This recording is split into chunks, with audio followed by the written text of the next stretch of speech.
Estamos iniciando mais um programa Direito em Foco da Docno TV, conversando hoje com o Dr. Lucas Cota, egresso da nossa instituição e advogado da nossa cidade.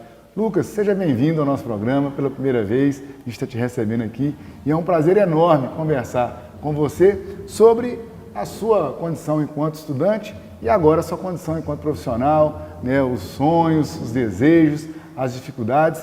Seja bem-vindo ao nosso programa. Bom dia, professor Oscar. Gostaria de agradecer a oportunidade aqui de poder falar um pouco sobre o curso, sobre a experiência, tanto acadêmica quanto prática, profissional. Eu queria falar um pouco aqui sobre o motivo que me levou a escolher o curso de Direito, né? A gente, quando é adolescente, a gente tem aquela revolta natural e aquele desejo de buscar por justiça, inconformidade com as relações sociais. E eu sempre gostei muito também de informática, de computadores e tal. Embora uma coisa não tenha muito a ver com a outra, mais à frente tudo, a coisa vai esclarecer. Então, eu fiquei optando entre ciência da computação, direito, ciência da computação, direito, acabei optando por direito. E aí, comecei o curso, gostei bastante, me identifiquei bastante com as disciplinas, continuei, sinto que é o curso que eu quero para a minha vida como profissional, para exercer, né, profissão. E justamente essa afinidade, esse gosto pela informática, aliado ao curso de Direito, que me fez escolher o meu tema de monografia, né? A Docno, tem que deixar isso aqui registrado e agradecer, sempre incentivou a pesquisa durante o curso, esses trabalhos que são feitos semestralmente, o GRULES, né? Que é um projeto de pesquisa multidisciplinar. Então, isso sempre incentivou a gente a pesquisar, a buscar temas, a aprofundar, e nesse aprofundamento, num desses GRULES, eu descobri o meu tema de TCC, né? Num desses GRULES eu fiz sobre herança digital, a possibilidade de sucessão, né?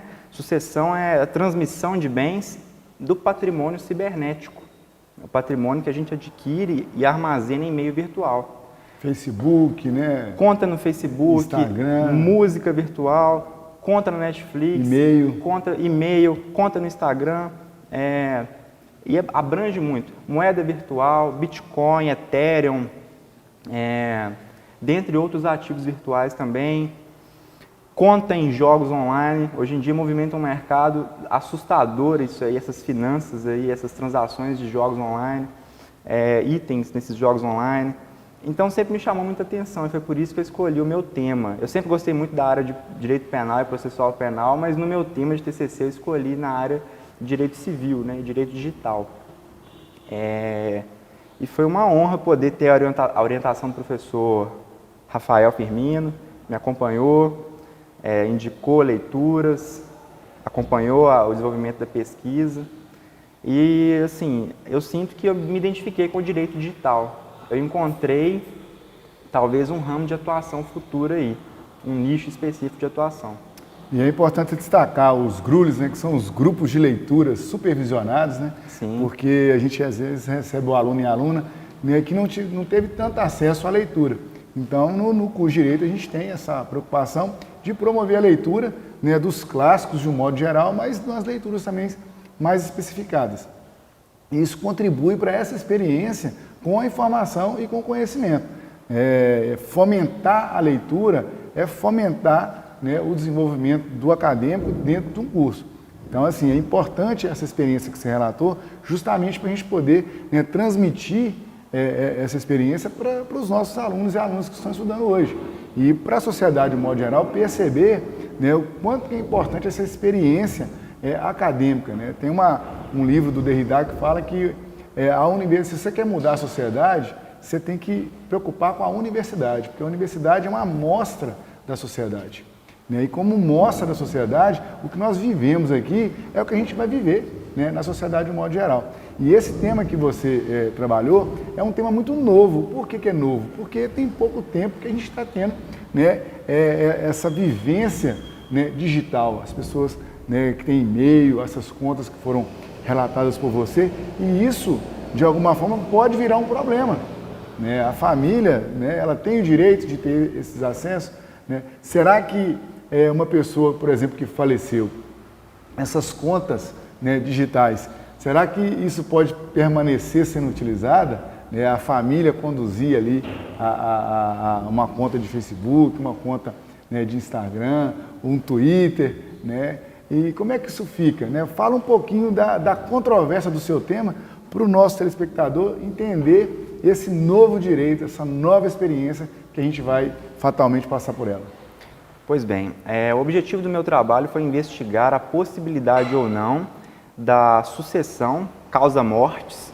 Sucessão causa-mortes é aquela que se dá em razão da morte de alguém. Existe a sucessão ordinária e a sucessão causa-mortes, né? Sucessão ordinária é quando, por exemplo, eu vendo algum bem para alguém, dou. Sucessão por ato inter vivos.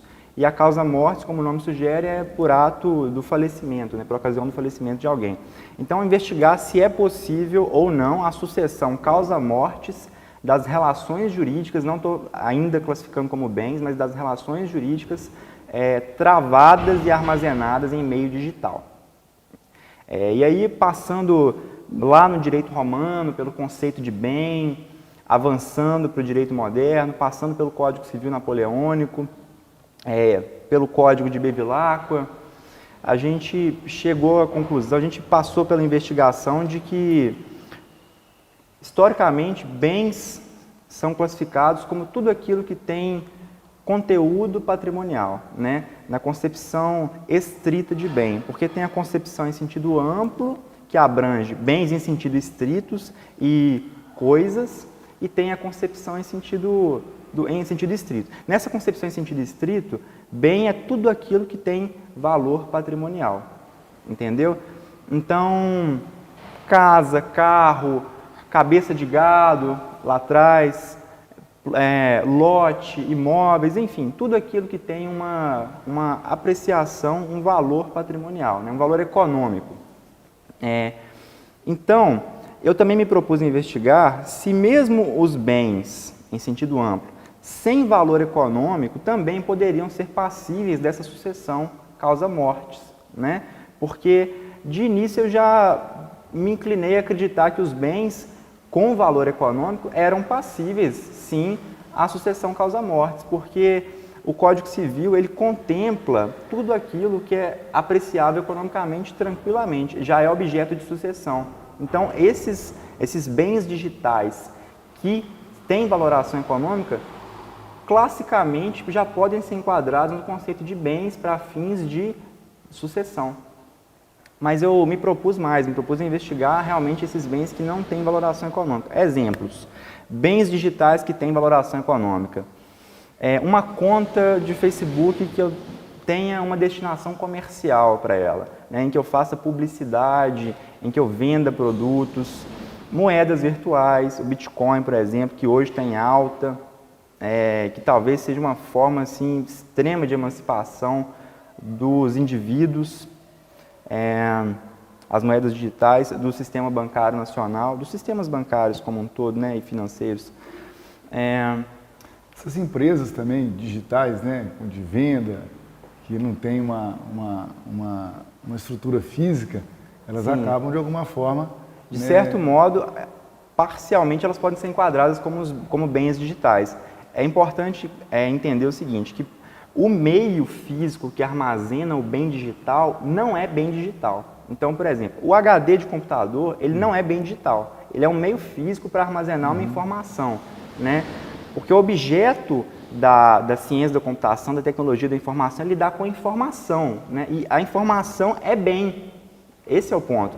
A informação é tratada como bem. A informação que está armazenada num HD ou em qualquer outro dispositivo de armazenamento, ela é bem digital. Mas o HD em si não é bem digital, ele é um bem físico, né? Então, se a gente for considerar que essas empresas aí operam inteiramente no âmbito virtual e têm algum patrimônio estritamente no âmbito virtual, esse patrimônio sim pode ser considerado como bem digital. Agora eu pensei num exemplo aqui. Por exemplo, o que está em voga hoje na internet é venda de cursos online, né? Esses cursos são bens digitais. E o negócio todo gira em torno dessa venda de cursos, né? Tem grandes empresas. E você está falando aí, você está me fazendo pensar o seguinte, fique para reflexão. Porque a gente está falando aqui, talvez, de um produto, de uma informação. Mas, por exemplo, um perfil, a questão da herança, a gente, de acordo com o seu tema, a gente percebe que esse perfil, você vai trabalhar se ele pode ou não ser transmitido por herança. E a questão da compra e venda, será que um perfil pode ser vendido? Vamos supor que eu, você ou qualquer pessoa fique muito famosa e a imagem ela ganhe um destaque. Será que a conta do Facebook pode ser negociada? No Instagram pessoal, que uma coisa é o comercial. Será que essa conta pode ser negociada? O Twitter, né? E aí a gente vai ter uma espécie de pseudônimo, né? Alguém usando a imagem do outro para poder atingir, né, um determinado público? Perfeitamente. É como o trabalho perpassa pela investigação do conceito de bem, ele serve tanto, a conclusão do trabalho serve tanto para fins sucessórios causa-morte, tanto para fins sucessórios intervivos, compra e venda, por exemplo.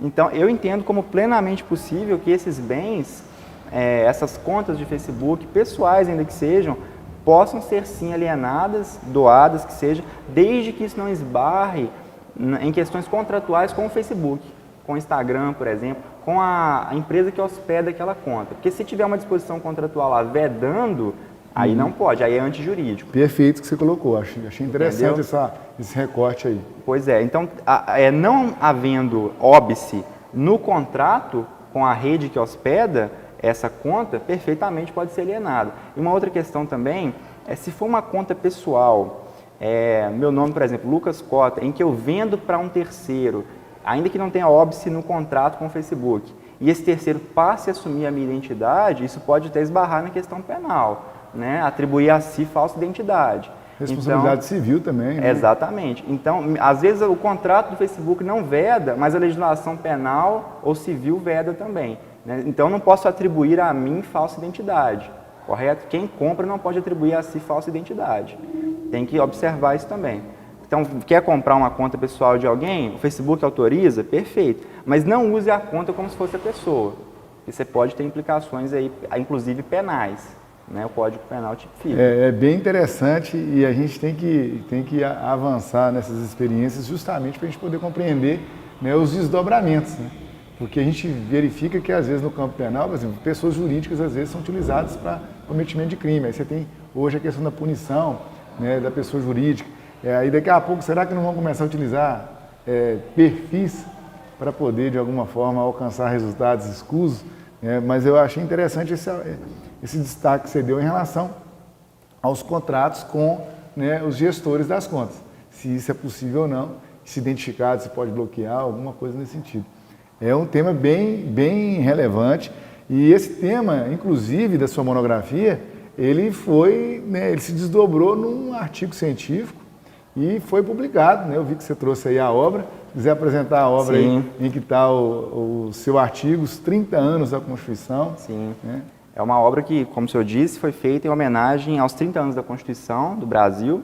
É uma obra coletiva intitulada Democracia, Direitos Fundamentais e Resistência, em que eu, junto com outros autores, inclusive o senhor, professor Oscar, inclusive o meu orientador, professor Rafael, escrevemos artigos e publicamos aqui, né? Então, a quem possa interessar o aprofundamento no tema da herança digital, dos bens digitais, aqui nessa obra tem um artigo. Então, ela está disponível no site da editora Arraiz, caso alguém tenha interesse. Ali há um aprofundamento e há uma base teórico-dogmática para essa sustentação, entendeu? E eu agradeço novamente a oportunidade de publicar minha primeira obra através da Docton aqui, através dos professores da Docton. É uma grande honra, com menos de um ano e pouco de formado, conseguir publicar uma obra junto com pessoas de tão alta estirpe. A honra é nossa de receber um trabalho como esse, né? Porque os livros, né, os artigos científicos, eles servem justamente para poder promover o conhecimento. E o que a gente produz aqui tem que, né, ganhar, né, a comunidade, para todo mundo, né, também poder desfrutar um pouco daquilo que tem a ver com o direito e com a realidade, né? E você trouxe outras obras aí também, apresenta para a gente. Essas obras são dicas, né, de leitura para os egressos, para os profissionais do direito, para os nossos estudantes aqui da faculdade. É importante esse momento, porque todo mundo tem alguma coisa a compartilhar, né? Nós, estudantes de direito, nós somos todos estudantes de direito aqui na faculdade e a sociedade, no modo geral, tem as suas experiências. Então, você poder oportunizar essa leitura é bem interessante e eu tenho certeza que a partir de agora os nossos convidados vão também, outros convidados vão trazer, justamente para a gente poder, né, dimensionar aí o que a gente está vivenciando, né, no dia a dia. Perfeito. Após formado, no exercício da advocacia, trabalhando com questões cíveis, criminais também, especialmente essa obra que diz respeito a questões cíveis e direito do consumidor, eu me deparei com a seguinte situação. Várias pessoas ajuizam ações, muitas vezes nos juizados especiais da vida aí, buscando reparações por atos em tese danosos e ilícitos, e o judiciário tem dado a resposta de que se trata de mero aborrecimento, né? Porque tem sido apenas não tem se configurado uma ofensa a um direito da personalidade. E para pleitear danos morais ou danos estéticos, né, eu tenho que ter no mínimo uma ofensa a um direito da personalidade, a honra, a imagem, a intimidade. E vendo essa tendência de alguns juízes em resistirem, né, a condenarem as empresas que lesam os consumidores, as pessoas que lesam as outras pessoas na sua honra, eu percebi que é possível a gente defender uma indenização sem enquadrá-la no dano moral propriamente dito, né? Porque realmente há casos em que não há uma ofensa a um direito da personalidade, né? E banalizar esse conceito também para poder permitir-se condenações eu não entendo adequado. Mas existe uma outra possibilidade de se indenizar o consumidor, e agora eu falo especialmente para o consumidor, nesses casos em que ele compra um produto, esse produto não chega e aí ele inicia-se uma longa jornada para buscar o produto, ou buscar o ressarcimento do dinheiro, ou às vezes é um produto que chega defeituoso. A gente pensa em produtos pequenos à primeira vista, mas pode ser um imóvel também, que a gente compra e é entregue com defeito. E aí surgiu no direito do consumidor, já há algum tempo, uma teoria um pouco desconhecida. A teoria do desvio produtivo do consumidor, do Marcos Dessaunen, que é um advogado especialista nessa área. E ele advoga no seguinte sentido, de que o tempo é um bem, o tempo é um bem econômico, o tempo tem valor. E tendo valor, o tempo que as empresas fazem com que eu despenda para resolver uma situação que elas causaram, tem que ser reparado, tem que ser compensado, né? Eu não posso ficar à mercê. Então, essa teoria tem tido umas grandes chances de acolhimento aí no judiciário, eu tenho percebido isso, muito mais do que pedir danos morais. Então, fica a dica aí para os egressos, que agora estão advogando também. Eu não ganho nada para poder patrocinar, para poder divulgar essa obra aqui, é mais pela qualidade dela. É uma dica mesmo. de leitura, né? É uma dica de leitura. De direito aí de um modo geral. É uma excelente obra, é um valor módico, entendeu? Hoje não sei quanto está custando, mas é um valor realmente a título simbólico. E tem tido acolhimento no judiciário. O Superior Tribunal de Justiça tem acolhido, já vi julgados aqui do Tribunal de Justiça de Minas Gerais também acolhendo. Então fica a dica. Uma excelente fonte de pesquisa também para os alunos e alunas aí do curso de Direito, né? Sim, para os alunos também, porque já se preparam durante a formação acadêmica para pôr enfoque na atuação prática. E tem aí mais um livro. E aí eu não poderia deixar de citar também um livro do nosso querido Dr. Dário, né? Que ele transformou a pesquisa dele de doutorado nessa obra aqui, ó, A Crise Dogmática do Processo Penal. É um livro que eu adquiri ele no lançamento aqui na Docton. No dia que eu adquiri, eu li metade do livro. Não consegui parar, comecei a ler, devorei metade do livro no primeiro dia. E por que eu indico esse livro nesse momento atual? Porque a gente está num contexto em que a credibilidade de grandes investigações no país tem sido questionada. Talvez de maneira fundada, talvez de maneira infundada. O tempo vai dizer, né? Não estou aqui para dizer ainda. Mas, diante disso, o que se tem questionado também é o caráter acusatório ou inquisitivo do processo penal. O distanciamento da figura do juiz com a figura do acusador, do promotor público, né? E esse livro trabalha essa questão. Aqui a gente tem um capítulo que trata disso. Capítulo 5, onde o ilustre professor Dário trabalha essa questão. Capítulo intitulado o modelo civil de processo e seus impactos nas procedimentalidades acusatória e inquisitória. Então fica aí, de repente, a tarefa, né, para os estudantes de Direito de pesquisarem se o nosso processo penal ele é inquisitivo, acusatório, se é misto e, independentemente da conclusão que eles chegarem, para que observem quais características que fazem ele ser inquisitivo, acusatório ou misto, né?